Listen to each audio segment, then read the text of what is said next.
Dari dulu sebenarnya binary option ini sebelum ini 8 tahun yang lalu itu sudah ada, tapi tidak populer. Karena apa? Karena pada zaman saya dulu, orang kalau mau berkecimpung di trading itu benar-benar belajar dulu. Begitu binary option yang pertama kali keluar, kita udah menilai bahwasanya ini judi, ini bukan trading.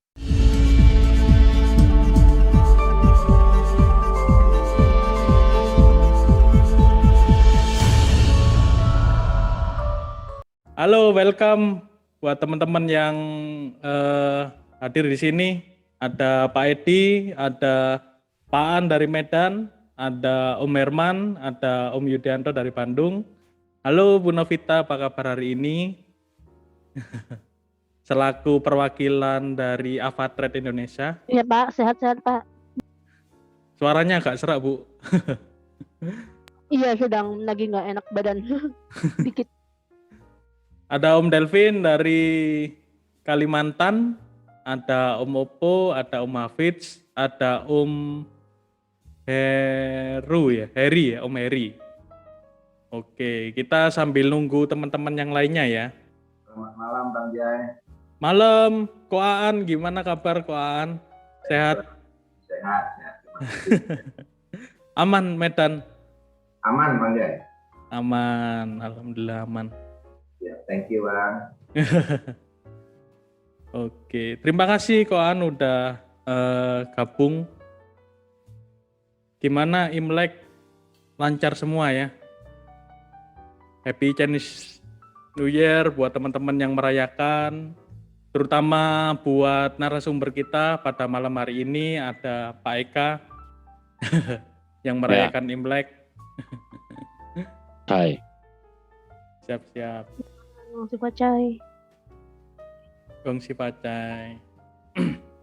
Oke, saya tanya-tanya dulu nih sebelum kita masuk pada malam hari ini ya. Nah, gimana sih Pak Eka terkait ini nih? Lagi rame-rame kan ngebahas tentang apa namanya binary option ya kan? Nah ini agak nyenggol-nyenggol juga nih ke ini, ke apa? Ke trading real. Sebenarnya bukan nyenggol lagi, udah nabrak nih. Bukan nyenggol lagi. Jadi kan intinya gini loh, selama ini kan di dunia trading kita ini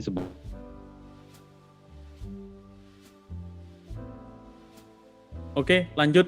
Tadi sampai udah nabrak.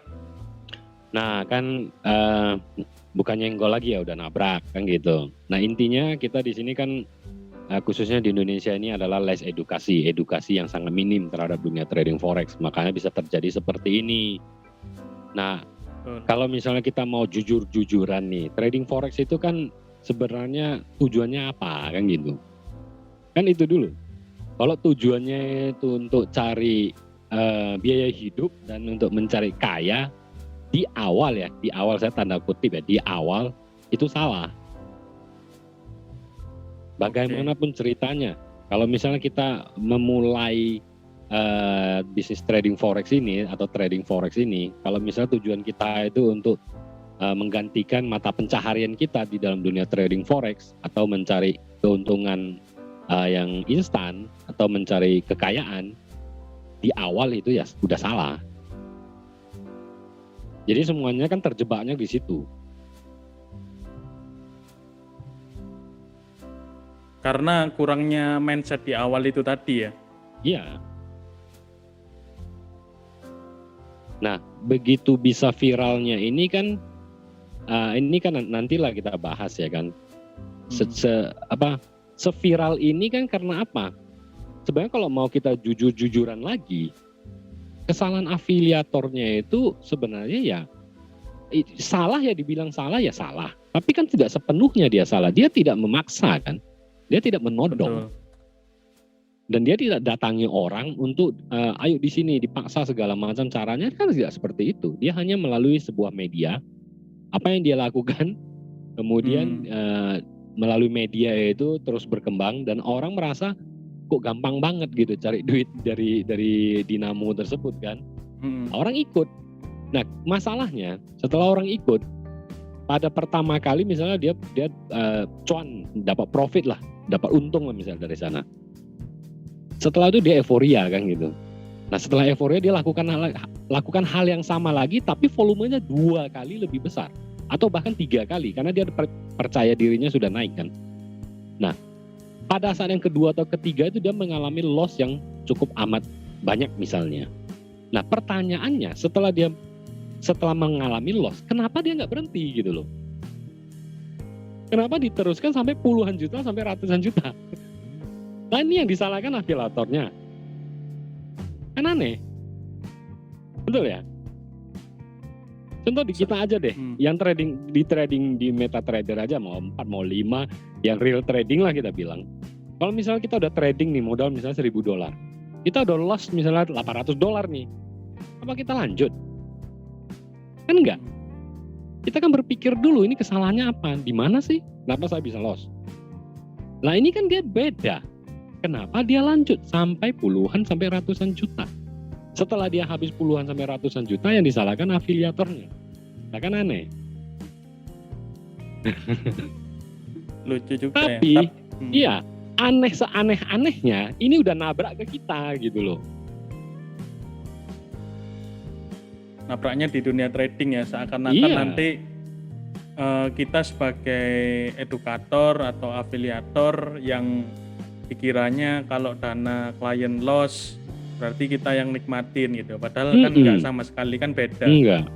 Kalau misalnya seperti itu Bang Jai, berarti saya udah kaya dong. Benar. Betul gak? Benar. Minimal punya Lamborghini lah yang second setengah, janganlah 1,5. Oke. Tapi kan nggak itu yang kita nikmati, nggak itu yang kita dapatkan kalau di dunia trading ini. Khususnya kalau kita di real trading ini kita jangan bicara afiliator ya. Kita kan sebagai IB itu kan punya tanggung jawab. IB itu punya satu dedikasi ya. Kalau bahasa saya ya punya satu dedikasi. Artinya gini, kita mau mengintroduce sebuah broker. Tentu kita sebagai IB, sebagai orang marketing, kita harus tahu dulu produk yang mau kita pasarkan itu apa. Jadi banyak yang mau kita telaah dulu, kita bikin riset. Oh ini akunnya begini, ini spreadnya begini, deponya begini. Kemudian kalau misalnya ada news, brokernya begini. Ya itu dedikasi kita sebagai IB. Dan dedikasi kita inilah akan kita fast forward ke bakal calon klien bahwasanya broker kita, broker A, B, C begini loh. Nah kalau masalah trading itu kan udah next stepnya. Yang penting kan sebagai IB itu adalah memberikan sebuah informasi bahwasanya broker yang akan kita bawa adalah seperti ini. Kalau misalnya dinilai cocok, ya silakan monggo dicoba untuk trading di broker A, B, C. Nah jadi kalau misalnya kita ini dibilang afiliator, ya agak kurang enak pas ya. Bukan kurang enak, memang kurang pas Bang Jai. Gini, afiliasi itu sebenarnya batasannya hanya terbatas ya. Dia tidak bisa skemanya itu udah baku kalau afiliasi. Oke. Mau di dunia, mau di produk apapun deh, mau dia yang kita bilang yang dari toko online, misalnya Tokopedia atau dari Shopee atau apa. Mereka berafiliasi dengan sebuah perusahaan atau sebuah merchant, itu sifatnya udah baku. Ya udah seperti itu aja gitu loh, nggak bisa dikembangkan, nggak bisa ditambahin, nggak bisa dikurangi. Itu kalau afiliasi. Nah afiliasi ini kan sebenarnya basicnya itu kan dia online bukan offline. Kalau offline itu kan namanya agen atau perantara atau calo kalau offline. Oke, saya mulai ya. Mulai ya. Boleh. Oke, kita pada malam hari ini ketemu sama Koko Faham ya.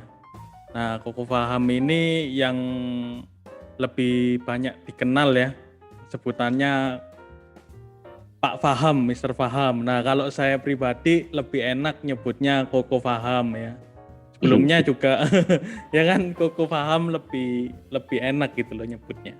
Jadi memang Koko Faham ini sudah lumayan lama ya kok berkecimpung di dunia ini.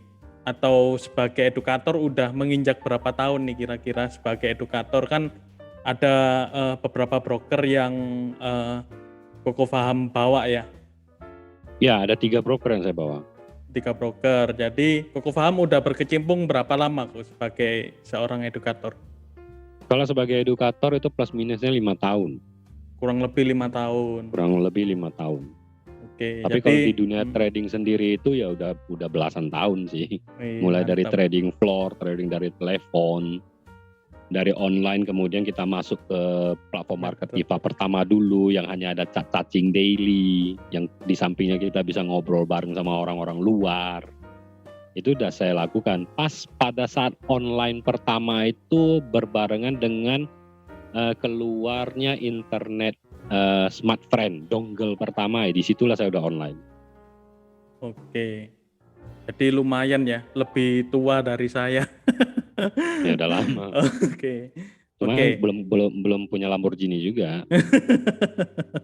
Beda ya sama yang masih setahun 2 tahun terus sudah punya Lamborghini dan kehidupannya beda. Nah, nanti kita akan bahas mengenai apa sih afiliator dan bagi teman-teman kalau mau jadi IB gimana sih caranya gitu. Mungkin nanti saya dan Koko Faham akan ngasih sedikit banyaknya tentang edukasi gimana cara menjadi afiliator atau meskipun kurang enak ya sebutannya afiliator. Jadi IB ya, introducing broker, yang benar itu bagaimana gitu.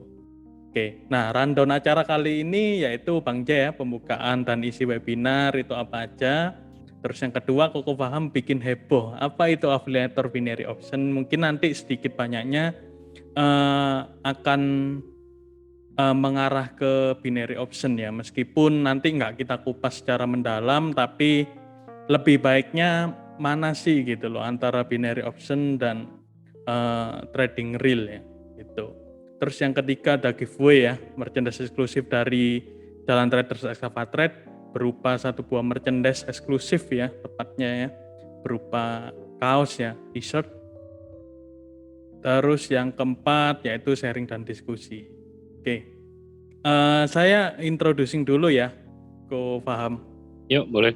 Oke, jadi saya introducing dulu perkenalan tentang Avatrade. Nah, seperti ini ya teman-teman ya.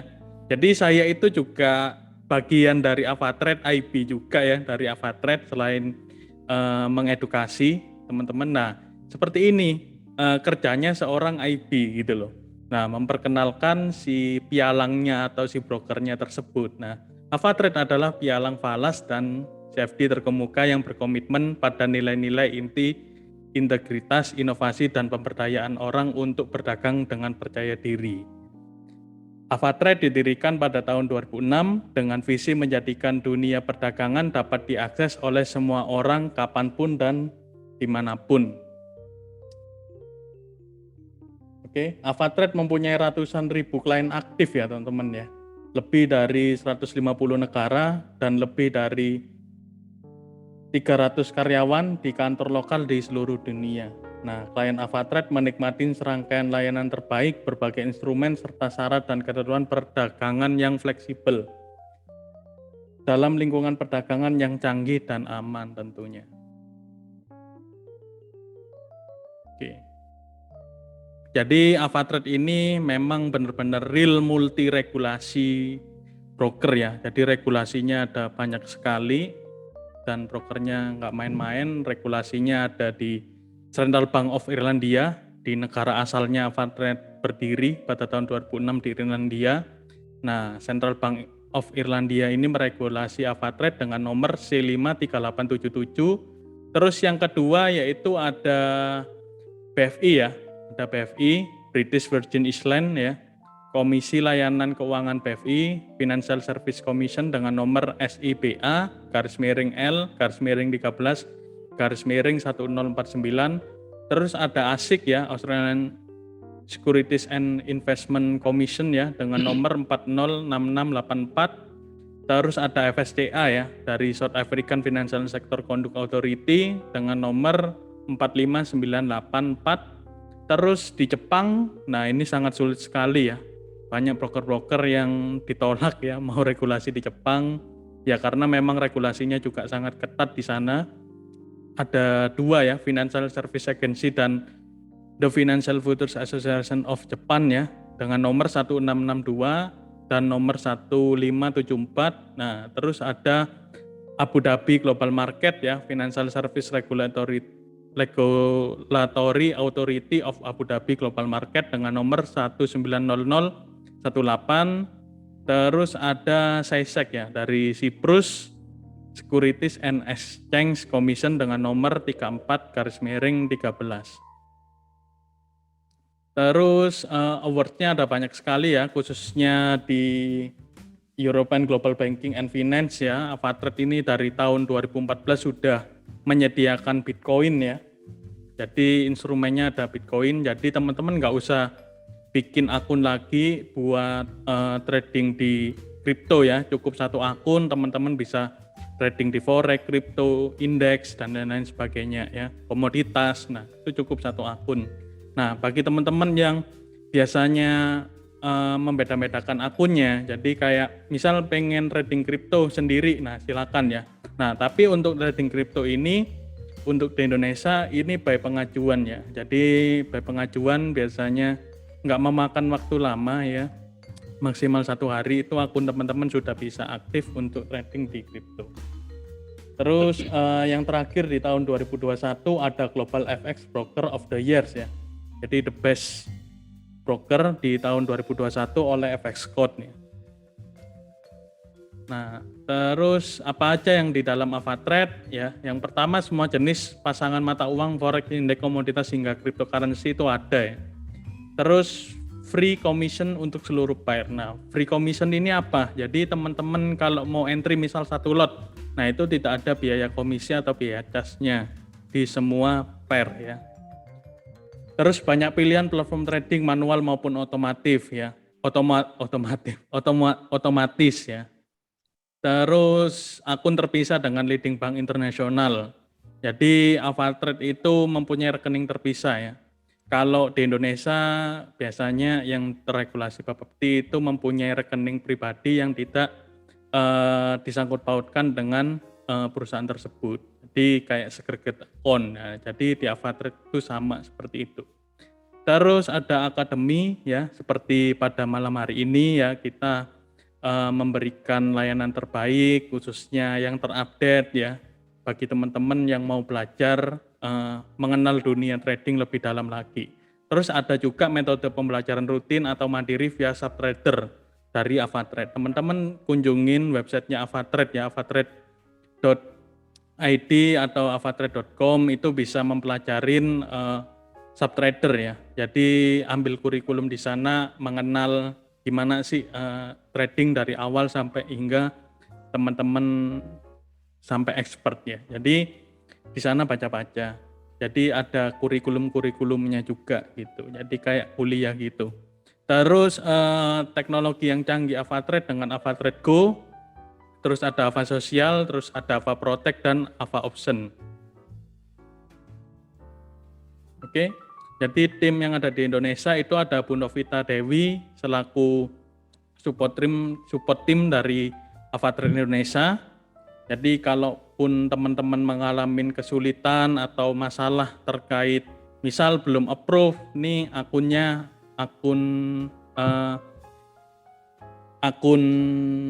Avatrade-nya misalnya.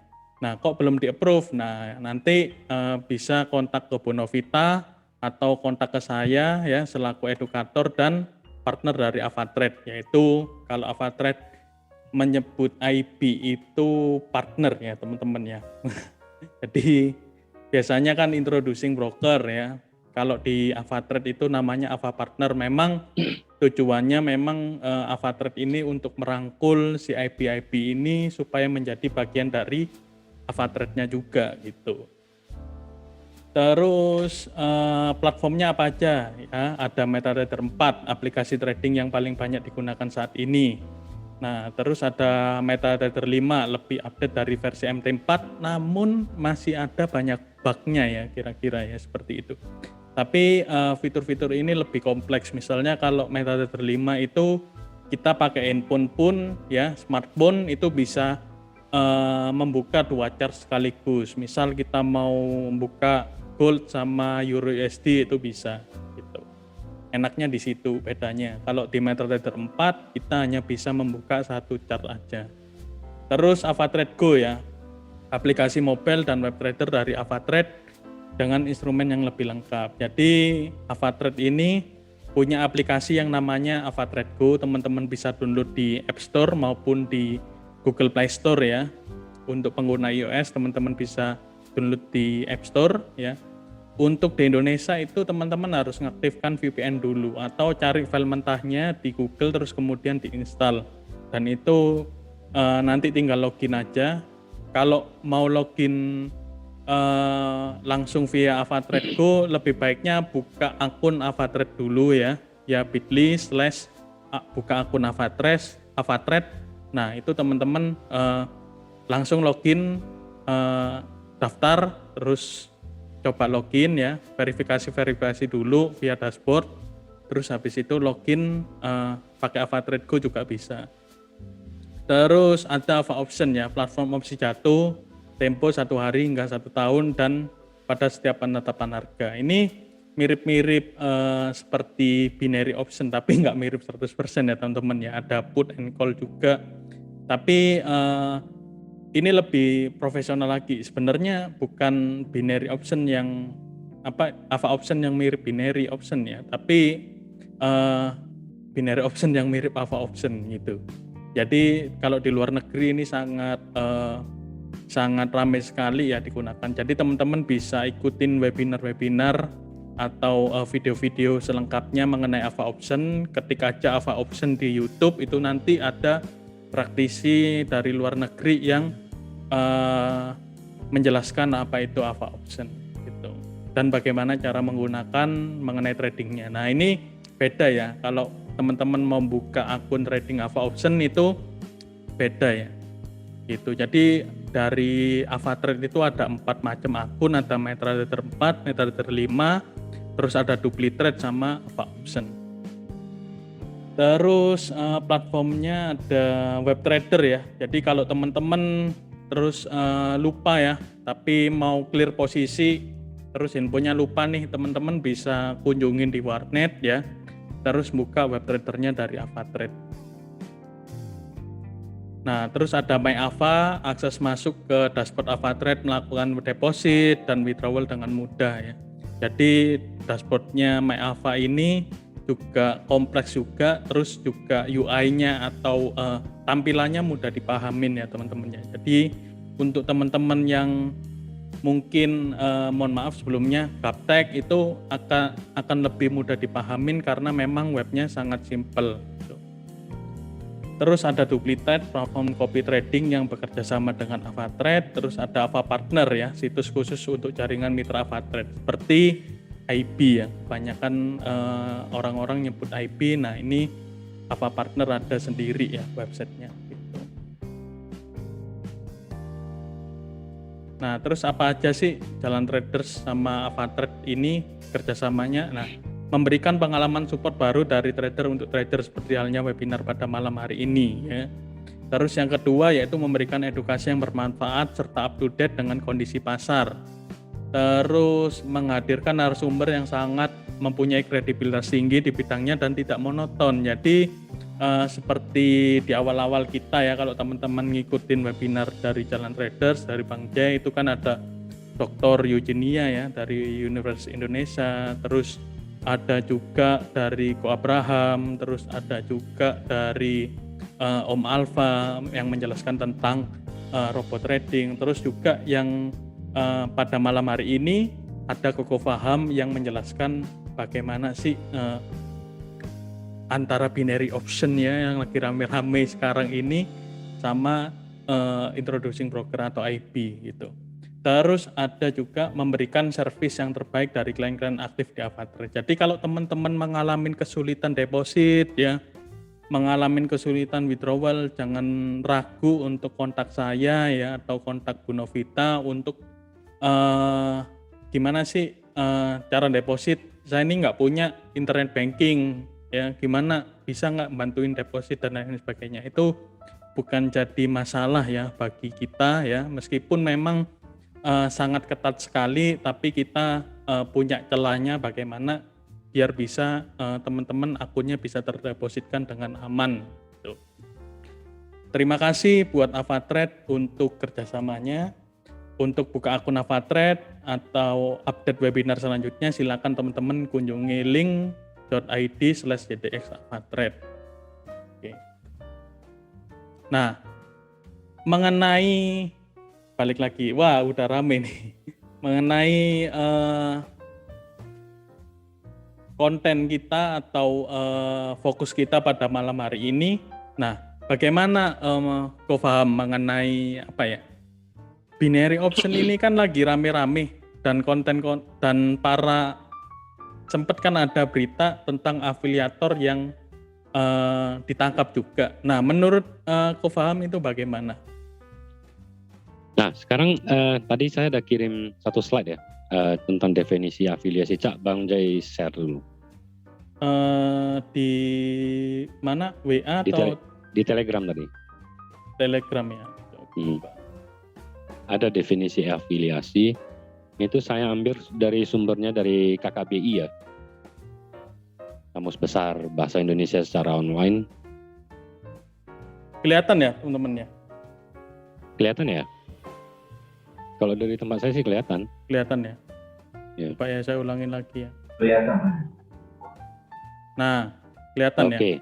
Nah, secara resminya afiliasi ini juga punya arti dari Kamus Bahasa Indonesia secara online ya, yaitu pertalian sebagai anggota atau cabang dengan hubungan kerjasama antara dua lembaga atau sebuah lembaga dengan pribadi atau personal yang biasanya satu lebih besar daripada yang lainnya, tapi masing-masing berdiri sendiri, dan lembaga yang lebih sering lembaga yang lebih besar itu lebih sering memberikan bantuan dalam bentuk peralatan, fasilitas maupun personel.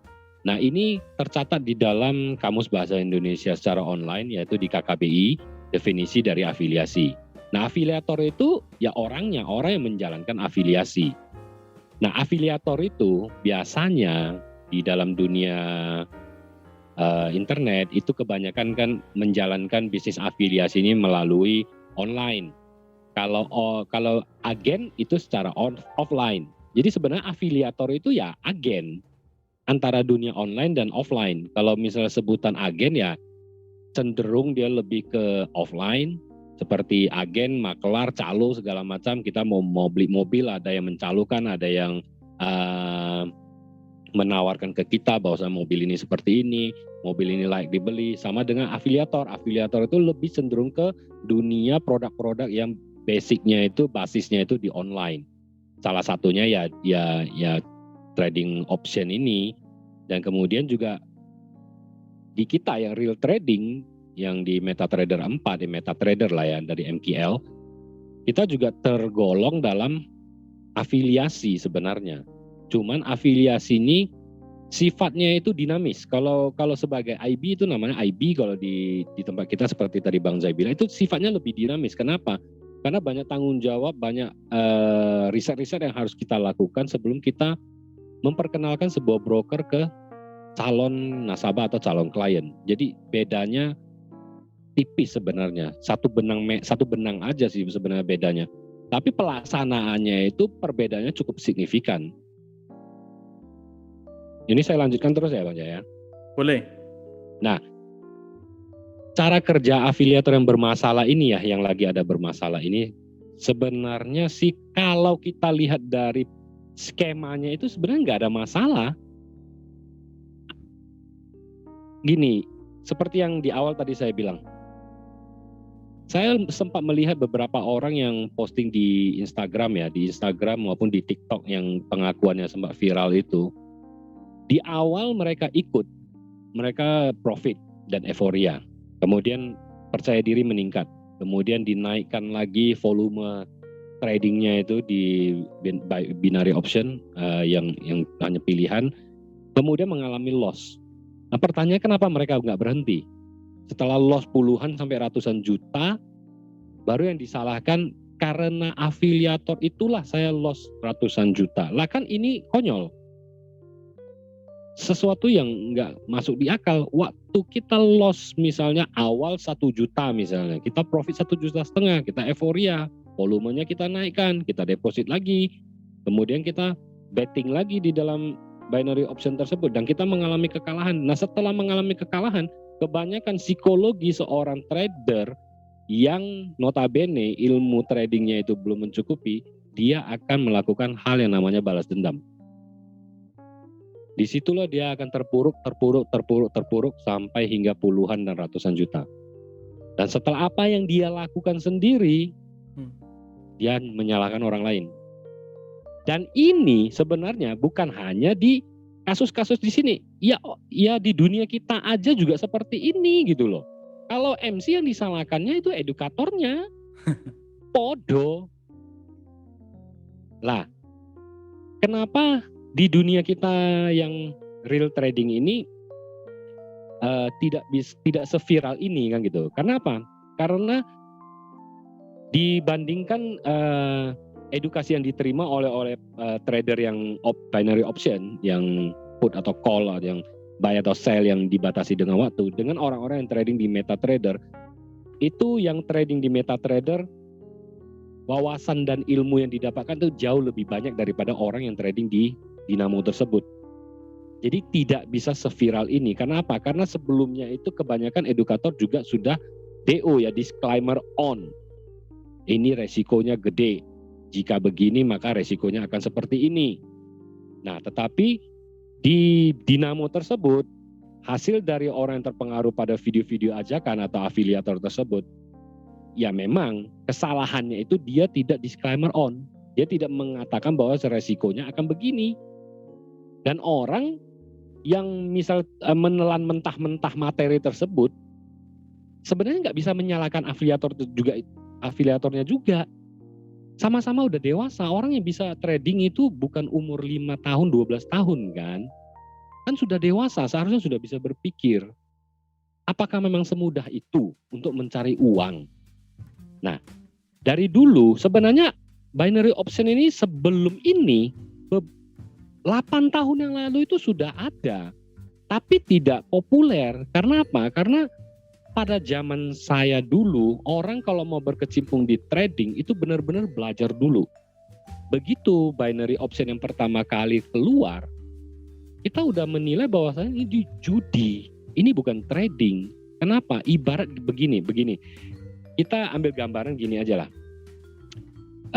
Skema kita beli togel, oke?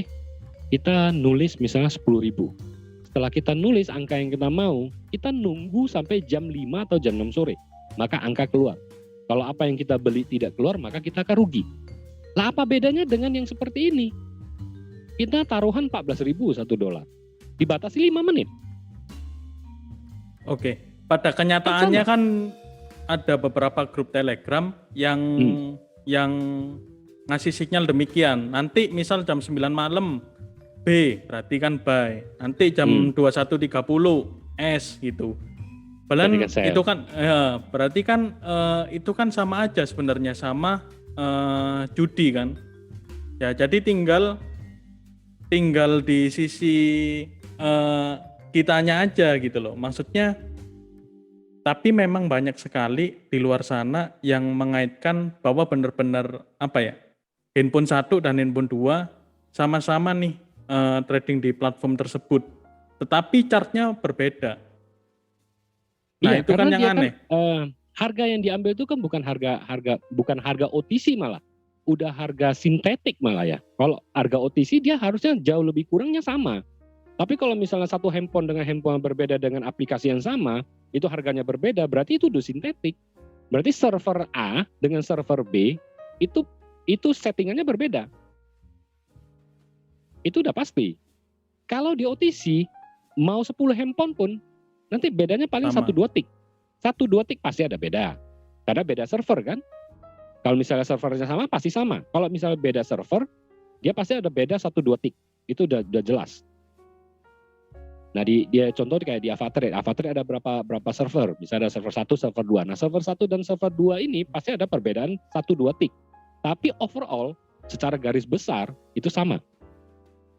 Tapi kalau misalnya di platform yang sama, di server yang sama, di server yang berbeda, harga berbeda, itu udah pasti sintetik. Itu udah jelas. Nah, masalah tadi ada signal Telegram buy sell, sebenarnya gini. Kita hidup di dunia ini, semuanya itu ya perjudian. Jadi tergantung kita aja, kita ini hidup di dunia perjudian, apakah kita ini mau menjadi seorang penjudi? Gitu aja. Nah, contoh kita di MetaTrader 4, sama. MetaTrader 4 katanya bukan judi. Siapa bilang? Modal $10 open 0,01 itu Anda judi. Anda judi, sama dengan binary option. $10 Anda deposit open 0,01, ya sama aja dengan binary option. Karena apa? Karena pada waktu tertentu $10 Anda akan hilang, atau pada waktu tertentu $10 Anda akan bertambah. Jadi apa bedanya? Sama. Nah, tergantung kitanya ini. Platform MT4, MT5 mau platform apa, kalau misalnya bisa dijudikan itu ya judi. Tergantung kita mau menjudikan dia atau mau memperdagangkan dia. Jangankan platform MT4, MT5, manggis saja bisa dijudikan kok. Pernah nggak Bang Jai judikan manggis? Nggak pernah. Nah, manggis di belakang, di pantatnya itu ada bunga-bunganya. Nah, kelopak bunga itu ada berapa biji, maka daging manggisnya itu akan ada berapa biji. Nah, kita kalau mau menjudikan, kelopaknya itu kita copot-copotin. Suruh orang tebak, dalamnya isinya berapa. Kita bisa kok. Kenapa harus pakai MT4? Pakai manggis aja. Makanya saya bilang kita hidup di dunia ini penuh dengan perjudian. Tergantung kitanya ini, kita mau menjadi seorang penjudi atau tidak. Nah, kita kembali lagi nih ke yang afiliator. Nah, kenapa afiliator sekarang ini sampai ada yang ditangkap? Karena cara penyampaiannya itu sebenarnya ada yang salah. Pertama, dia tidak mengungkapkan resikonya. Disclaimer all-nya dia tidak mengungkapkan itu. Kemudian sebagai afiliator, langkahnya itu 3 step terlalu ke atas. Sebenarnya afiliator itu tugasnya apa? Tugasnya itu menawarkan suatu produk atau suatu barang dalam bentuk produk atau jasa sampai orang beli, putuskan untuk beli atau tidak beli. Orang putuskan beli, maka selesailah tugas afiliator, dia akan menerima komisi. Kalau orang putuskan untuk tidak beli, maka dia tidak akan dapat komisi. Sudah selesai sampai di sana. Nah, tapi kan kalau hanya seperti itu, madunya itu nggak terasa. Jadi ya seperti kita, IB ini juga sama. Kalau kita hanya mentok menawarkan sebuah broker tanpa ada madunya, ya orang nggak akan tertarik dengan kita. Nah, madunya ini apa? Mungkin kita bisa jadi sebagai seorang edukator, seorang memberikan teknik trading kepada calon klien. Selain kita sudah menerangkan atau menawarkan broker kita ini, maka kita memberikan sebuah cara dia untuk trading supaya bisa mendapatkan keuntungan. Tapi tetap disclaimer on. Nggak bisa, apa itu yang di Dinamo itu apa namanya? Kompensasi. Tidak bisa. Nah, kompensasi ini sendiri di dalam trading kita ada. Cuman kan itu di bahasa Indonesia kan jadi kompensasi. Itu sebenarnya kan martingale kalau di kita. Open 0,01, floating, open 0,02, floating, open 0,04, floating, open 0,08, floating, open 1, MC. Nah, itu kompensasi versi kita, versi MetaTrader, versi MT4, MT5. Nah, kalau di Dinamo itu katanya kompensasi 14.000, 28.000, 36.000, ya seperti itu. Tapi bedanya, apa yang kita kompensasikan, apa yang kita martikan, posisi yang terdahulu yang mulai dari 1 itu tidak hilang. Tidak liquid, masih bertengger di situ. Bedanya dengan Dinamo itu kan dia sudah liquid. 5 menit liquid, 1 menit liquid. Tergantung pilihan tradernya itu mau 5 menit, 1 menit, pilihannya untuk eksekusi liquidnya. Nah, kalau di kita kan tidak. Kita masih bertengger average martingale-nya. Nah, itu kesalahan pertama yang dilakukan oleh afiliator yang bermasalah ini. Dan kemudian mereka cenderung ujung-ujungnya, saya ada lihat ya, ada 7 video yang saya lihat. cenderungnya itu mengiming-imingkan profit sekian persen dalam satu hari dengan modal 1,5 juta. Itu yang bahaya. Kebanyakan kan 1,5 juta jadi Iya. 20 juta. Iya. 10 Itu juta dia. jadi 1 miliar itu kan yang Itu bikin dia. orang-orang ini kan. Sama Iya, aja itu sih dia. di dunia kita kan juga ada copy trade. Hmm. Dari modal $100 jadi $1.000 dalam waktu 1 bulan. Itu kan ada gitu loh. Berjalan belum 1 bulan udah banyak yang follow, ternyata MC, ya kan? MC. Nah, kemudian masalah ketiga, Dinamo ini dengan afiliator yang membawakan Dinamo ini, konsumennya, kliennya merasa dirugikan sebagai pengguna. Nah, ini tidak serta-merta bisa disalahkan Dinamonya atau afiliatornya. Ada 50% kesalahan dari penggunanya itu tersebut. Seperti yang di awal tadi saya bilang. Dia sudah pertama euforia profit, kemudian dia naikkan volumenya, kemudian loss. Kenapa nggak berhenti? Jadi hal yang ketiga ini tidak bisa 100% disalahkan platformnya atau afiliatornya. 50% si penggunanya ini juga punya andil. Kenapa dia tidak berhenti? Seharusnya dia berhenti dong. Faktor yang greedy keempat. itu nanti. Iya. Yang keempat tadi faktor perjudian. Dari awal saya bilang Dinamo itu judi. Kenapa? Sesuatu yang berbau pertaruhan yang dibatasi limit waktu itu udah mendekati judi. Seperti misalnya kita beli togel, dibatasi waktu tuh sampai jam 5, jam 6 nomornya keluar. Apa yang kita beli sesuai nggak dengan yang keluar? Kalau sesuai kita dapat imbalan sekian persen. Nah, apalagi sesuatu yang imbalannya itu returnnya itu di atas 50%, itu sudah pasti menuju ke arah judi. Nah, dia 14.000, $1 returnnya itu 80%, berarti 8 sen kan? Sudah 80% loh itu returnnya yang Dinamo ini.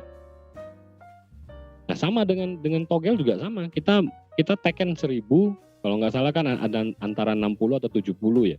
70.000 itu returnnya. Itu malah lebih tinggi lagi, lebih gede lagi. Nah, apapun pertaruhannya yang dibatasi dengan limitasi waktu yang singkat, itu sudah asumsinya mendekati judi. Nah, kalau trading forex yang kita jalankan sekarang ini, sejauh kita nggak close posisi kita, maka kita belum loss loh. Floating ya, benar ya? Benar-benar. Sejauh kita belum liquid posisi kita belum terhitung loss. Floating iya. Nah, sesuatu yang dikatakan tidak di dalam trading meta trader kita ya, trading real kita ya. Kalau kita floating loss, saya nggak mau bayarkan loss saya ini ke broker, boleh nggak? Saya mau misalnya lagi floating 70 nih, floating minus 70. Saya mau mentokkan hanya floating di 70 saja. Tidak naik, tidak turun lagi. Bisa nggak? Posisi nggak saya liquid? Jelas bisa. Saya open buy 0,01. Floating $7 nih misalnya. Oke, saya sudah mau mensudahi hanya floating $7. Tidak mau lebih, tidak mau kurang lagi. Saya open counternya 0,01. Tadi buy, saya open sell, saya kunci. Selama saya tidak tutup dua posisi ini sampai 5 tahun ya masih di situ aja. Kalau ada broker yang melarang, oh nggak bisa Pak, 5 tahun udah terlalu lama. Nah ini broker nggak beres. Kita boleh hedging kan, namanya hedging lindung nilai. Lindung nilai itu ada lindung nilai negatif, ada lindung nilai positif. Kalau lindung nilai negatif, bahwasanya kita sudah mau membatasi floating loss kita ini sampai di sini aja dulu deh. Saya kunci dulu. Saya nggak mau lihat dulu, lagi puyeng, lagi pusing gitu. Lagi market lagi nggak volatile, lagi nggak jelas-jelasnya, saya kunci dulu. Saya biarin dulu. Boleh. Nah kalau Dinamo ya nggak bisa. Begitu 1 menit, apa yang mau dikunci, langsung di liquid. Kalah apa menang, udah gitu aja. Nah, apapun itu, ada 4 hal yang, 3 yang benar-benar mereka melakukan kesalahan. 1 tidak bisa dilimpahkan ke mereka, karena 50% itu ada pertanggungjawabannya dengan si pengguna. Jadi yang menjadi masalah sekarang tergantung dari pemerintah kita bagaimana menyikapi ini saja. Tapi kalau kita lihat dari definisi KKBI tadi, ya sebenarnya apa yang dilakukan afiliator ini ya nggak ada salahnya gitu loh. Secara konten itu ya nggak ada salahnya. Seorang marketing itu akan mengusahakan apapun caranya supaya produknya itu diminati orang, kemudian dibeli orang atau digunakan orang kalau jasa. Seperti Dinamo itu kan jasa dan digunakan orang. Itulah tujuan seorang marketing. Afiliator, IB, apapun lah itu namanya, agen, calo, itu sama dengan marketing. Apapun caranya akan kita usahakan agar apa yang kita tawarkan ke orang ini berhasil menjadi revenue atau value. Hanya itu saja. Secara konten ya sebenarnya afiliator ini ya nggak ada salahnya. Tapi secara praktikalnya ada kode etik yang mereka tidak perhatikan secara cermat, secara teliti. Kenapa mereka sampai seheboh itu? Nah ini sebenarnya 3 tahun yang lalu juga sudah ada nih Bang Jai. Ingat nggak yang pemusik itu yang dari Bali itu siapa namanya? Budi. Yang jadi talent Budi. dari model iklan. Ya iklan, model iklan. Lah sama, tapi dia itu murni talent. Bukan afiliator, dia hanya talent, dia dibayar hanya untuk buat iklan gitu aja. Nah itu juga bahaya kan? Berarti iklan ini juga menjebak gitu loh. Tapi pada saat itu, apakah sebanyak ini yang terjebak?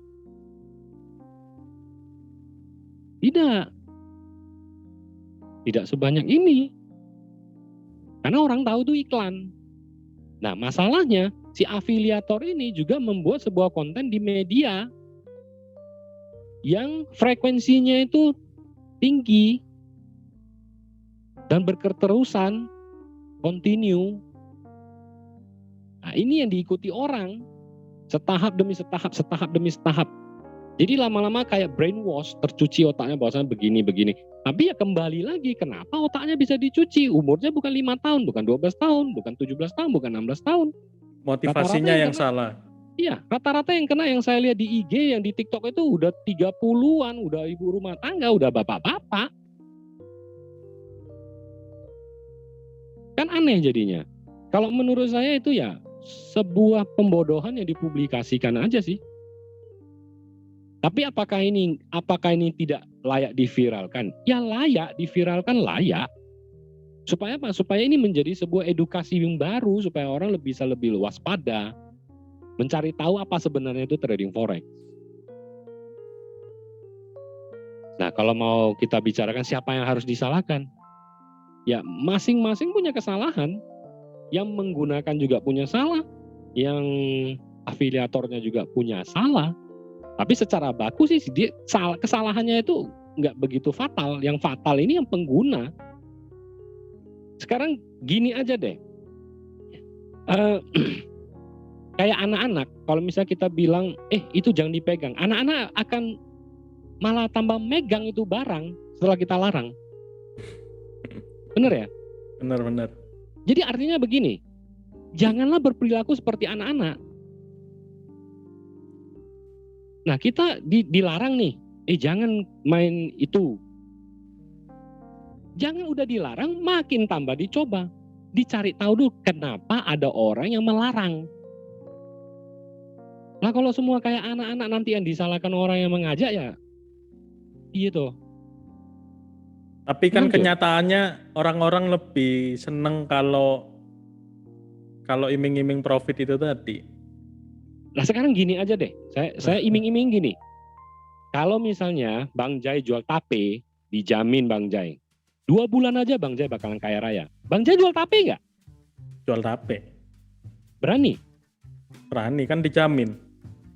Kalau kenyataannya nggak kaya? Ya kecewa lah. Saya? Iya kecewa lah. Salahkan saya. Yang nawarkan Bang Jai jual tape tapi nggak jadi kaya kan? Katanya jamin. Nah ini masalahnya kan.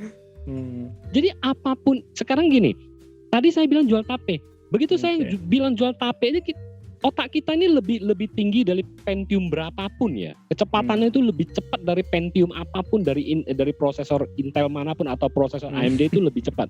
Begitu saya bilang jualan tape, sudah ada penolakan dari otak kita. Bahwasanya nggak mungkin bisa kaya dari jualan tape.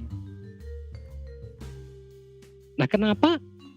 Itu kita udah tahu ya, tape. Nah sekarang gini, binary option.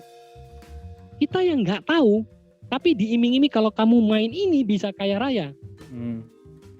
Kenapa Ngikut. bisa teriming-iming? Itu pertanyaannya. Ya karena otak apa ya? Otak nafsu, hawa nafsu yang lebih mengorientasi daripada logika. Itu sih.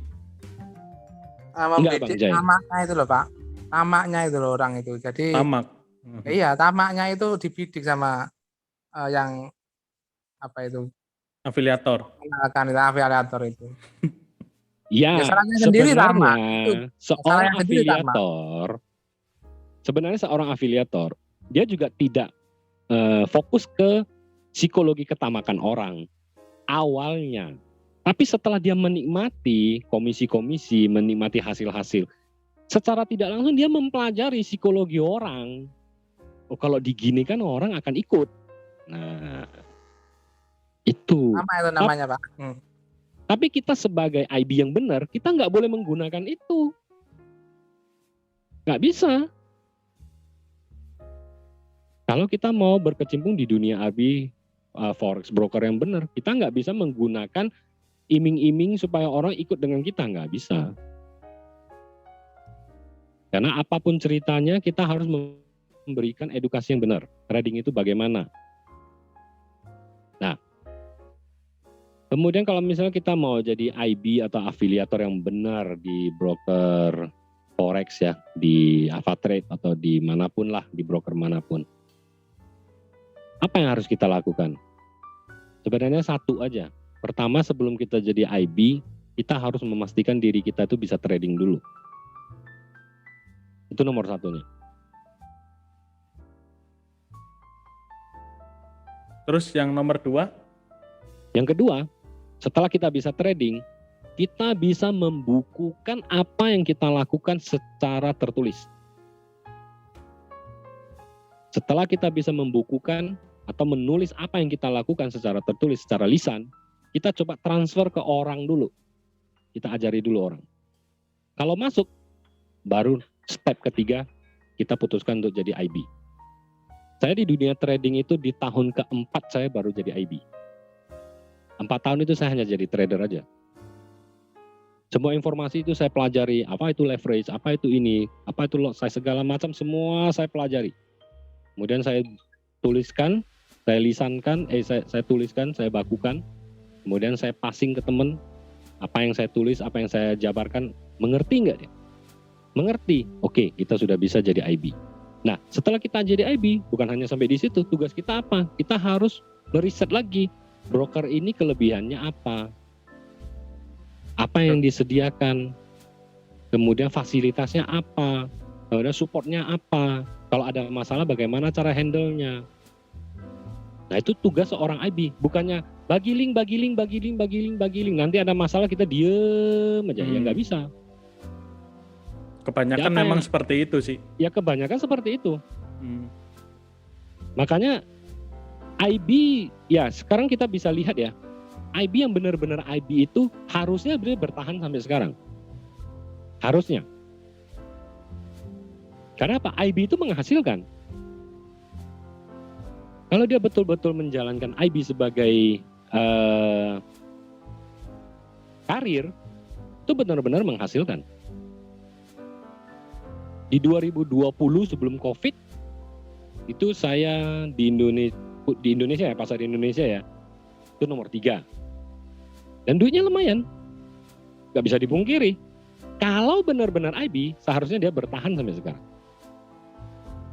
Nggak hari ini IB, besok nggak IB, nggak. Dan dia akan terus meningkat. Nah, sampai kita sebagai IB ini, apa yang kita takutkan sebagai IB? Yang kita takutkan itu broker kita itu sendiri bermasalah. Benar. Itu aja. Itu tantangan kita sebagai IB. Kita menjalankan IB di satu broker, kita maunya broker kita nih langgeng terus, jangan ada masalah gitu loh. Jadi apa yang kita kerjakan ini bisa terpupuk. Semakin lama pohonnya semakin besar. Tapi kalau sampai separuh jalan aja brokernya bermasalah, ya udah. Otomatis apa yang kita pupuk akan layu. Karena apa? Kepercayaan, trust. Yang penting trust. Karena apa? Broker itu ibarat sebuah perusahaan finansial sama dengan bank. Bagi bank dan bagi broker, jangan pernah ada masalah satu kali pun tentang withdrawal. Kalau sudah terjadi sekali, 2 kali, 3 kali, sudah. Itu sudah bad brand, bad image. Untuk memulihkannya lagi, susah. Kita sebagai IB mati-matian udah. Itu tantangan kita di IB. Yang benar, yang real afiliator sebagai introducing broker. Nah, kenapa ada sebagian orang tetap membenci IB? Ya tidak bisa kita pungkiri dan tidak kita bisa salahkan orang yang membenci IB. Kenapa? Karena dia ketemu IB yang nggak benar. Tapi kalau misalnya orang sudah menggunjing IB, ya semua IB dicap seperti itu. Nah, kalau sudah begitu, kita yang benar-benar IB ini gimana? Ya nggak usah peduli. Kita jalankan aja apa yang kita jalankan. Nah, untuk teman-teman untuk menghindari bagaimana sih kita sebenarnya masalah bukan hanya di dinamo ini aja ya. Contoh itu money game yang pakai robot. Ya sama. Kita udah bilang ini money game. Tapi orang bilang apa? Alah, lu cuman iri, cemburu lah, nggak mau ikut trading sama lu kan gitu kan orang kita malah. Ya udah, coba silakan. Sama aja, jadi bukan hanya dinamo yang seperti itu juga sama. Kita berpikir gini aja, kita berpikir dengan IQ 10 aja deh ya. Paling kecil aja IQ 10 aja gitu. Kalau robotnya itu memang betul-betul profitable, ngapain dia ngajak Bang Jai? Itu aja sih. Pengen cari cuan dong yang lebih gede. Sekarang gini, robot saya ini profitable. Oke. Saya belum pakai, saya udah ngajak Bang Jai. Lah kan lucu kalau ya. Iya. Kan memang seperti ini. Saya member nih, member. Okay. Robot saya belum jalan, belum open posisi nih. Saya udah ngajak orang. Kalau pakai robot ini bisa begini loh, begini loh, begini. Artinya kalau memang bisa, ngapain saya ngajak Bang Jai? Padahal robotnya belum dipakai. Kenapa?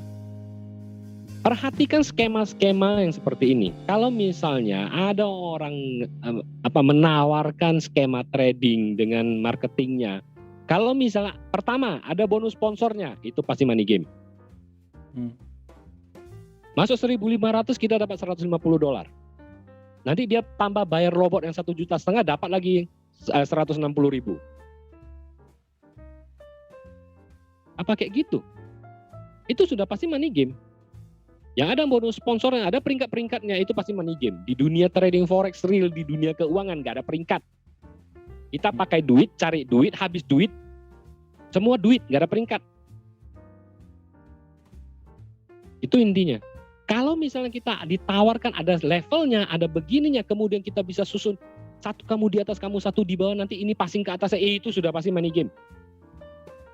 Meskipun real trading juga, tapi dibungkus dengan MLM gitu.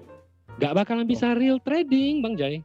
Karena apa yang akan dia keluarkan, apa yang akan dia muntahkan, gak bisa dihasilkan dari trading itu. Dengan embel-embel itu tadi ya, kayak Nggak bakalan bisa. bagi hasil yang lumayan, bonusnya juga yang nggak masuk akal kan kayak Ya. gitu ya. Iya. Pertama yang paling krusial itu adalah bonus sponsornya. Kita ajak orang 1.500.000, kita dapat 150.000.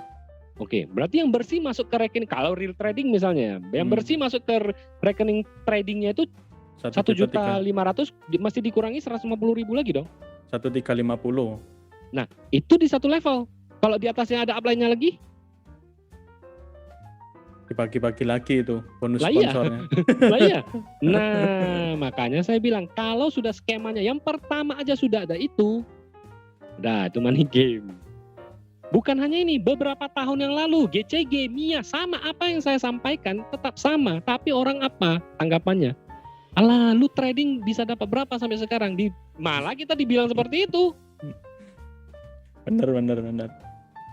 Daripada trading loss mulu ya kan, banyak Iya. juga dari ada yang teman-teman edukator juga yang ini ya, yang ngikut juga gitu loh di sana Iya. gitu loh. Malah lebih Iya. cuan di sana malah. Tapi ya Iya, duitnya antara barokah sama enggak itu kan ya urusannya masing-masing sih. Ya nah sekarang karena gini, kenapa bisa bermunculan seperti ini? Karena musim multi level itu udah mau mati. Yang jualan sabun, produk, vitamin, segala macam, susu.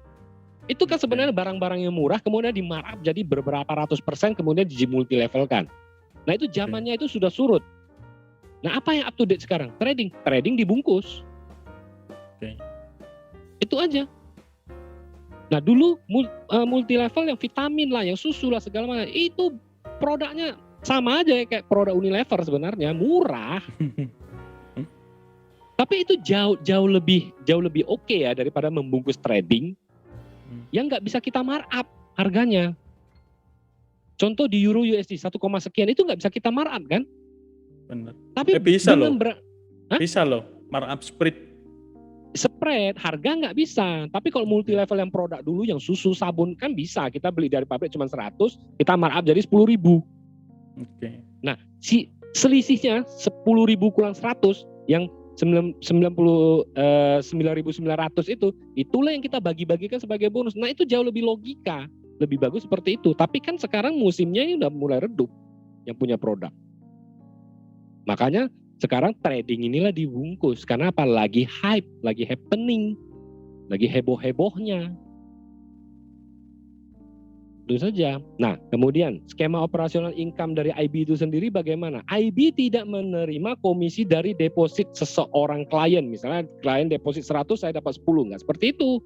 Oke. Kalau IB sudah mendapatkan seorang klien dan klien itu deposit, kemudian deposit dia nggak trading, ya saya sebagai IB yang nggak pernah terima komisi.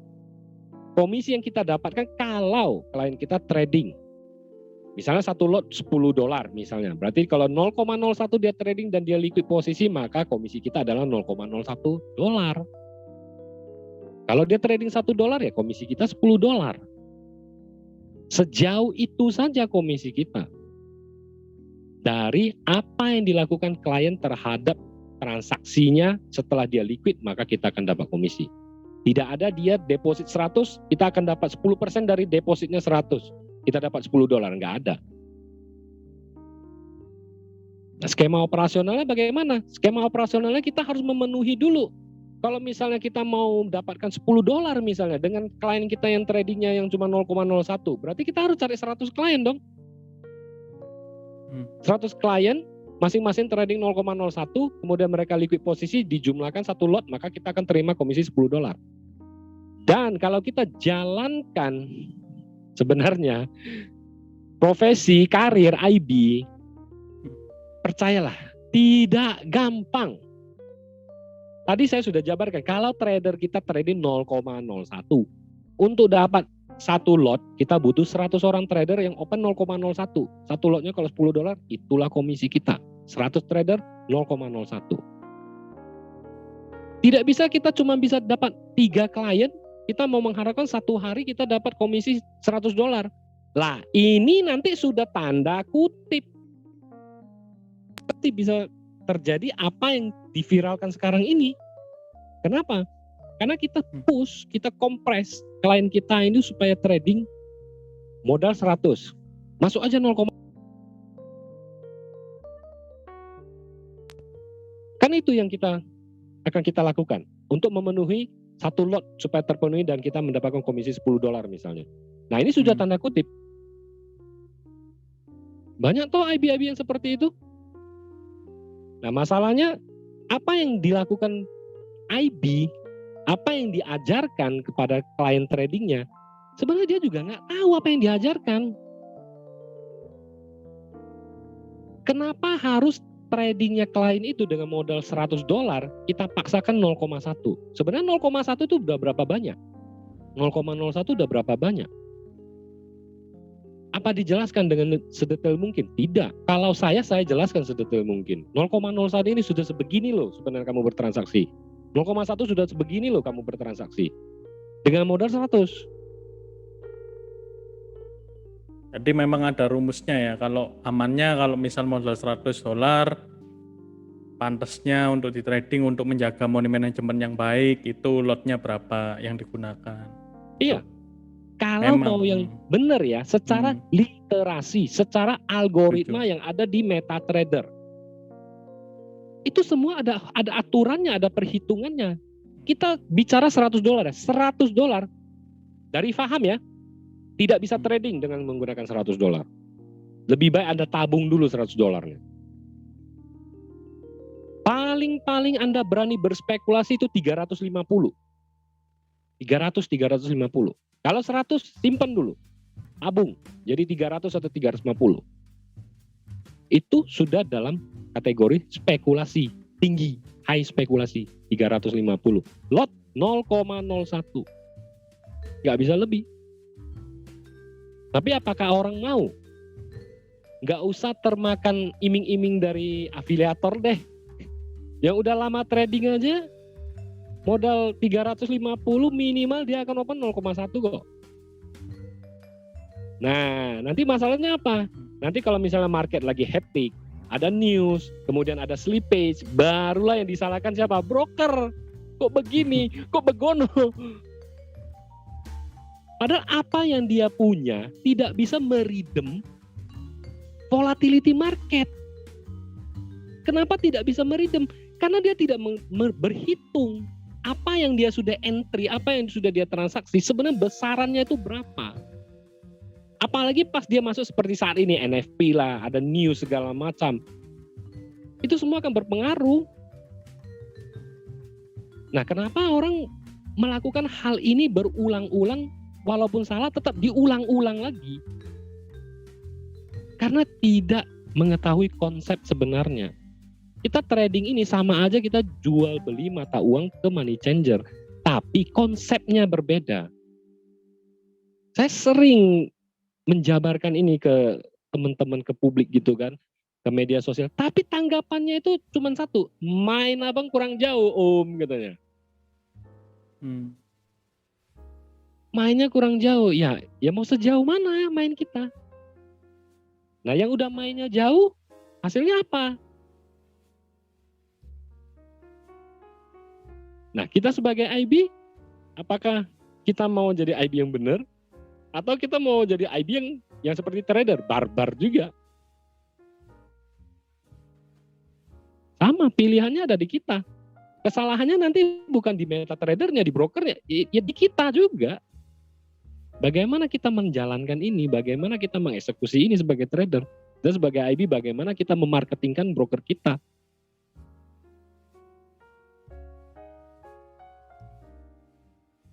Nah, tadi skema income-nya sudah berdasarkan transaksi dari klien, bukan dari komisi yang margin in atau yang deposit. Kemudian skema operasional baru saya terangkan. Nah, untuk menutupi ini, ada satu quote yang mau saya bagikan. Berilmu dan berwawasanlah yang baik dan benar untuk menghindari kesalahan pengambilan keputusan. Tapi ini susah, sulit. Berilmu dan berwawasanlah yang baik. Nah ini yang susah.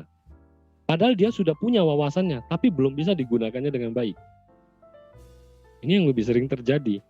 Apakah paham itu sudah baik? Ya belum. Kadang-kadang saya juga nggak baik. Kalau sudah nampak momennya, ya jadi barbar juga sesekali. Kalau misalnya kebarbaran kita tuh gagal, berarti in frame gagal. Jangan balas dendam, biarin aja. Momen kan? Momen datangnya kan sama sekali-sekali. Kalau in frame-nya itu gagal, ya sudah biarkan. Jangan diulangi. Tapi kan yang terjadi apa? Sudah loss, sudah cut loss. Dia akan tunggui lagi momennya. Padahal momennya udah nggak ada. Habis. Masuk lagi. Dia nge-buy. market turun. Dibalas sell, market naik. Talking akhirnya. Bingung. Ya, bingung. Nah, ada yang namanya cash management. Ya cash management sebenarnya orang yang menggunakan cash management itu orang yang paling IQ tinggi. Kenapa? Dia sediakan sekali, 2 kali, 3 kali. Nggak gol, dia lepas. Besoknya lagi. Sekali, 2 kali, nggak gol, dia lepas. Besoknya lagi. Jangan dari beberapa kali dia dapat sekali, balik semua itu. Nah, orang nggak bisa melakukan hal yang sama dengan mereka. Jadi orang yang trading dengan cash management itu adalah orang yang khusus, kalau menurut saya. Mereka punya talenta tersendiri. Nah, kita sebagai IB, sebagai edukator atau sebagai pemateri, kita nggak bisa membawakan materi yang khusus. Saya selalu bicarakan ini dengan teman-teman edukator kan. Yang kita bawakan ini adalah materi literasi secara benar. Trading ini begini loh. Nanti kalau misal orang mau berimprovisasi sendiri itu terserah mereka. Kenapa? Apa yang kita ajarkannya harus terliterasi secara benar. Teori-teorinya itu harus benar. Jangan kalau misalnya kita ngajar trading sebagai edukator, ya nggak apa-apa Bu, Ibu deposit aja $100 atau Pak deposit aja $100, open aja 0,03. Masih aman kok itu. Lah kok masih aman kok? Kenapa kita harus menggunakan kata itu? Kita sebagai pemateri yang memberikan edukasi, kita kasih edukasi yang benar. Seperti tadi saya bilang, $100 jangan trading, kumpulkan sampai 350. Kenapa 350? Itu sudah spekulasi tinggi. Kenapa angkanya 350 Pak? Ada hitung-hitungannya. Anda mau trading di pair apa? Nah, sering di Facebook itu kalau misalnya ada orang posting, modal $100 trading cukup nggak, aman nggak ya untuk trading modal $100? Lah itu orang nggak tahu dia mau ngapain. Terus ada pertanyaan, mau amannya kalau trading itu modalnya piro? Berapa? Nah itu juga orangnya nggak tahu dia mau ngapain. Jujur aja, itu pertanyaannya dia nggak tahu dia mau ngapain. Nah kita misalnya mau belanja barang A, kita mau belanja minyak, mau belanja rokok, mau belanja apapun, hal yang paling utama yang kita harus cari tahu adalah harga. Berapa sih harga 1 liter minyak? Harga yang paling penting kita cari tahu. Sama dengan trading forex. Saya mau open entry 0,01. Di harga berapa? Di harga sekian. Oke, modalnya masih berapa? Dihitung dari situ. Gak bisa kita trading di gold modal 100. Itu namanya hoki-hokian. Begitu profit euforia. Banyak orang yang tidak tahu 0,01 itu di gold itu berapa banyak orang nggak tahu. Harga yang tertera di chart yang lagi running 1.700 sekian itu sebenarnya harga untuk berapa sih? Orang juga banyak pada nggak tahu.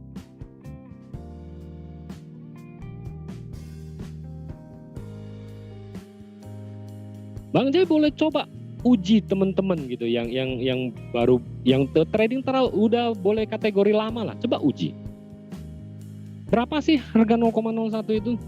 Coba tanya, bisa nggak dia jawab? Anda trading di Euro USD 0,01, berapa yang sudah Anda tradingkan? Di harga berapa Anda trading? Anda mau exitnya di mana? Berapa persen Anda exit? Nggak bisa jawab kebanyakan. Ya pokoknya 0,01 dah, nanti TP-nya di sini, SL-nya di sini, ya sudah. Kan konyol.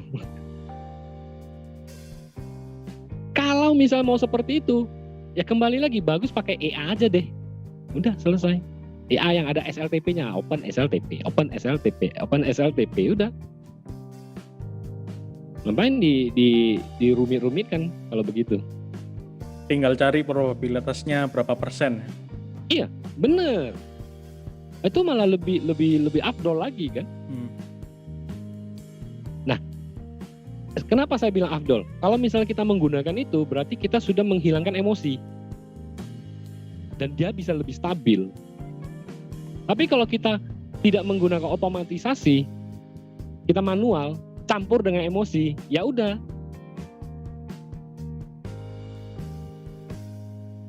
Kemudian nanti Bang Jay boleh tanya teman-teman, kalau misalnya udah trading, udah open posisi, berani nggak nutup HP-nya? yang dilihat. Kalau beda, Dipantengi, kalau kayak nonton sinetron. kalau konsepnya scalping kan beda lagi ceritanya. Kalau saya kan pasti mantengin kan di M1, M5 kan mantengin tuh. Kan cuma ambil berapa pip aja. Pasti kan mantengin tuh gitu. Kalau misal intraday, misal kita entry-nya di A1 aja udah beda cerita sih itu. Tutup Ya, akun sekarang Bang. gini. Bukan. Saya tanya lagi Bang Jai scalping di M1. Oke. Berapa modal Bang Jai? Tergantung. Ada yang 100. $3.000, ya tergantung ini akunnya. Enggak 100 kan? Jarang. 100 kan? Enggak. Ya udah Bang Jai. Jadi kan gini, apapun itu kita harus sesuaikan dulu. Pertama, kita harus mengerti dulu konsep yang kita, barang ini konsepnya apa? Apa yang mau kita lakukan? Kita sudah paham belum? Kalau sudah paham, maka nama edukasi saya paham. Kalau sudah paham, baru kita lakukan. Kalau tidak paham, maka belajarlah untuk cari tahu supaya paham. Nggak bisa hari ini kita deposit 100, besok profit $20. Ya kadang-kadang bisa. Cuma nggak konsisten. Iya, susah. Kalau gampang, ya semua orang kaya jadinya dong. Dan broker nggak berani buka broker lagi dong. Semua orang profit. Kan itu aja logikanya. Kenapa selalu ada hukum 90-10 kan? 90% loss, 10% yang profit. Dari 10% hanya 3% yang bertahan. Dari 3% yang bertahan hanya 1% yang sukses. Itu hukum tahun 90-an berlaku sampai tahun 2000-an ini loh.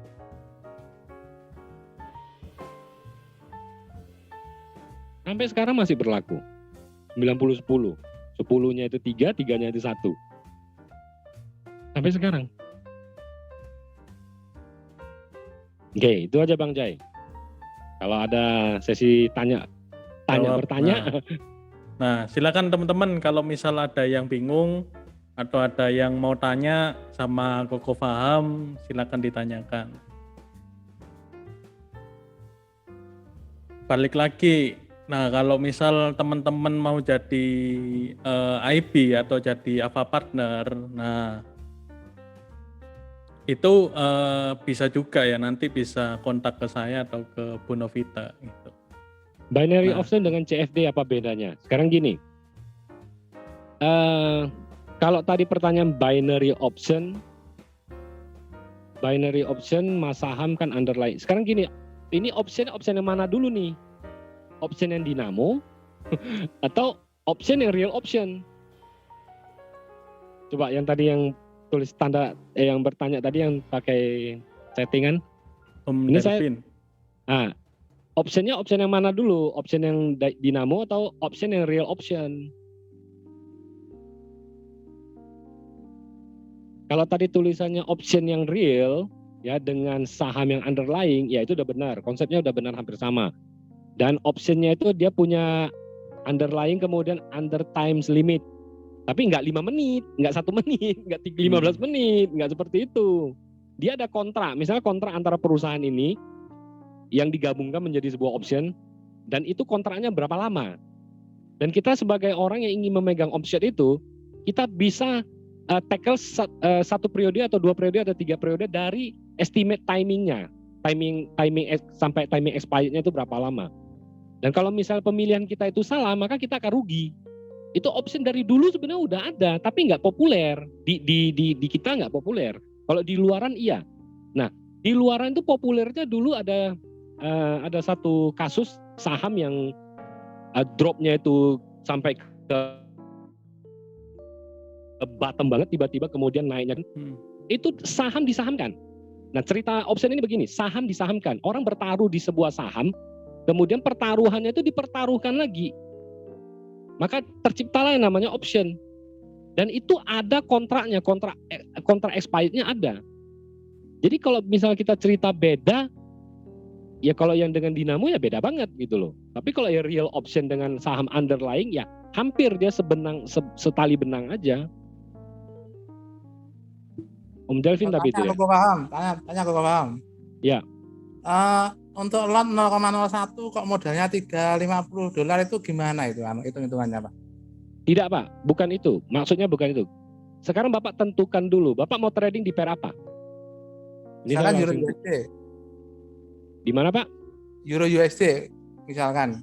Euro USD, bentar saya buka cat dulu. Euro USD. Ya. Euro USD. Oke, Euro USD harga sekarang 1,135500 di broker saya Pak ya. Ya. Oke. Nah, Bapak mau trading berapa lot, Pak? Enggak, yang hitung-hitungannya itu loh, 0,01 modalnya kok harus 350 itu hitungannya gimana? Ya ini saya jelaskan, Bapak mau trading berapa lot? Itu dulu. Misalkan 0,01 ya. 0,01. Oke, 0,01. Nah, sekarang 0,01. Selama ini Bapak trading 0,01, Bapak tahu nggak berapa banyak 0,01 itu, Pak? Enggak tahu. Oke, Pak. Sekarang harga di Euro USD berapa, Pak, yang running? Ini enggak lihat atau Oke, saya kasih tahu ya. Harga running sekarang di cat 1,135400, Pak. siap. 1,135400 ya, Pak ya. Ya. Oke. Kalau Bapak trade di Diakon standar, Pak, itu kontrak saya 100.000, Pak ya. Ya. Bapak tahu ya kontrak saya 100.000 ya. Nah, 100.000 kontrak saya itu untuk ukuran satu lot, Pak. Turunannya 10.000 0,1 lot, turunnya 1.000 itu 0,01 lot, Pak. Jadi kalau misalnya Bapak transaksi 0,01 di Euro USD, 0,01 lot di Euro USD dengan harga 1,1 sekian, maka 1,1 sekiannya dikali 1.000, Pak. Berarti 0,01 itu Bapak sudah bertransaksi sebanyak $1.135,4, Pak. Dengan modal 100. Nggak bisa, Pak. Paham, Pak ya? Gitu ya. Sekarang gini aja supaya minimal 350 itu berarti harus gimana? Harus seperti itu gitu ya? Apa gimana? sekarang gini Pak. Kalau misalnya kita mau trading forex online nih, seperti yang tadi saya jabarkan, kita sudah bertransaksi 0,01 lot dengan modal misalnya kita sediakan 1.135. Lah kalau Bapak sudah ada 1.135, Bapak nggak usah trading online, Pak. Bapak tukar aja ke money changer, offline aja. Berarti kan 1:1. Nah, karena di forex online ini kita diberikan sebuah fasilitas supaya kita bisa membeli lebih banyak dengan modal yang terbatas. Nanti ini ada hubungannya dengan leverage. Nah, tapi saya jangan cerita leverage dulu deh. Nah, kalau misalnya Bapak mau berspekulasi dari modal yang seharusnya dibutuhkan 1.135 untuk open 0,01, Bapak mau berspekulasi berapa kali sesanggup Bapak? Berapa persennya dari 1.135 ini? Kalau 50% ya udah Bapak sediakan 650. Kalau 25% Bapak mau berspekulasi dengan 0,01 ya udah Bapak sediakan 350. Udah selesai, Pak. Dan resiko ikut, Pak. Paralel resiko. Karena Semakin gini, Bapak berspekulasi, semakin resiko ikut. begini ya, yang selama ini kan ya itu pemahaman saya ya Pak ya. Misalkan saya mau ketahanan 1.000 poin gitu kan cuma 100,01. Ternyata ya salah ya pemahaman saya selama ini. Nggak salah, Pak. Kalau itu nggak salah. Semua ilmu yang ada di forex ini nggak ada salahnya, Pak. Oh gitu. Nanti hasil yang akan membenarkan atau menyalahkan. Hasil, Pak, hasil. Kalau tekniknya itu benar semua, nggak ada yang salah. Saya nggak berani bilang teknik A salah, teknik B benar, teknik C salah. Nggak bisa, Pak. Kenapa? Yang salah itu bisa profit kok. Nanti saya bilang yang benar cuma floatingnya setahun. Lah gimana makannya kan gitu. Jadi semua teknik itu nggak ada yang salah, Pak. Tergantung kita maunya teknik yang mana, kita nyaman di mana. Paham, Pak ya? Yang ketahanan yang $100, $100 1.000 poin, ya itu benar, Pak. $100 1.000 poin. Oke, kita deposit $100, open 0,01 bisa 1.000 poin. Lah kalau udah floating 1.000 poin, iya. MC. Ya wes, Pak. Jadi kan nggak ada salahnya. Hasil yang akan membenarkan apa yang kita lakukan itu benar apa salah. Nah, tapi kalau misalnya kita menggunakan ketahanan 1.000 poin dengan modal 100, begitu kita entry profit, kita pun nggak bakal bisa tahan sampai 1.000 poin baru close. 50 poin, 35 poin ini tangan udah gatal, nanti balik, cepat close dulu lah. Begitu kita close dia naik terus, Pak. Benar nggak? Oke, dimengerti. Oke. Yang option tadi gimana ya? Option tadi?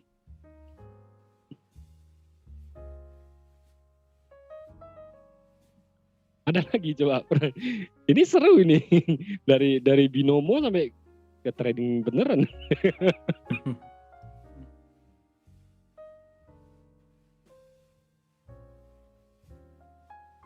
Ada lagi? Ada lagi pertanyaan dari teman-teman yang ini? Iya. Tanya aja. Sama malu-malu.